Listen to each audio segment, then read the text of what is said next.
and thanks to Rod that he invited me under the umbrella of University of Human Unity to make this exploration on the Gayatri Mantra, and very particularly in the sense traveling backwards in time, so to say, every week, starting from where is the Gayatri Mantra at present, how is it used, maybe also in some simple way, and a little bit touch only how really the Indian tradition would still use it, because they will use it in a more complex way than just somebody alone in a yoga center singing these few verses.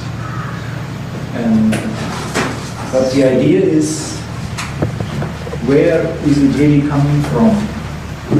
And it is from the Vedic Veda, and somebody knows this is a book with 1,000 mantras, and one mantra has been taken out of this collection, and even in the middle of one hymn, which actually has 18 verses, and exactly mantra 10 is the Gayatri that has been just taken, so to say, already in the Yajur Veda, and later on, so in the Yajur Veda it will be always combined with more other verses, which somehow explains the context.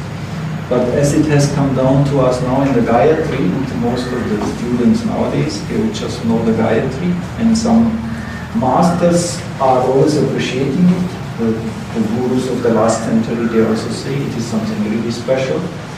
But nobody, so to say, is reflecting on the greater context. And since I was busy now for many, many years with the Vedic Veda, and I have come across, of course, so many mantras to the sun, and I also came across that hymn, I thought, let me look closer at it. And since in the Rig Veda, we would not go to the sun without the flame, Agni, which is the beginning and end of everything, so to say, in the Rig Veda. So I thought, let me start with a hymn to Agni as an introduction, as an invocation. And I took deliberately a relatively simple one, but also it is in the Gayatri meter, because that will be also one of our topics. Gayatri is a goddess, but actually it is a meter.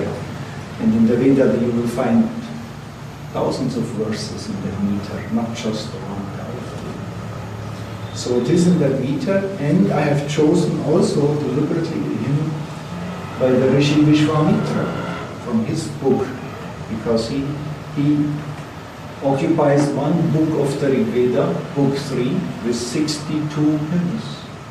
And exactly the last hymn is actually the hymn where the Gayatri comes. And in a way it's also interesting, because the one who has collected these hymns, he wouldn't start with a hymn to the sun. So the hymns to the sun in all the different books of the Rig Veda usually come towards the end, because before all the other gods have to be shown.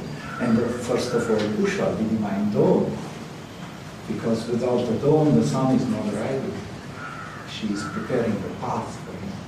So in that way, it's also very interesting, which I discovered only recently, if I look closely, because I know in the Rig Veda also before this hymn, with the Gayatri Mantra, the hymn which comes before is exactly a hymn to Usha. And it just happens so that in the secret of the Veda, Aurobindo has analyzed some of the hymns, and he has exactly analyzed this hymn to Usha, which also can give us some light in the connection that also in the Gayatri. And so I start just with one simple hymn of Vishwamitra. He has actually composed, how we could say, received 27 hymns to Agni, the fire. So the first 27 hymns of his selections are all to Agni. But they are in different meters, and they are in different styles, and some they seem to be more sacrificial, how we call it, ritualistic, because he uses the imagery of the sacrifice. But even here, what I have chosen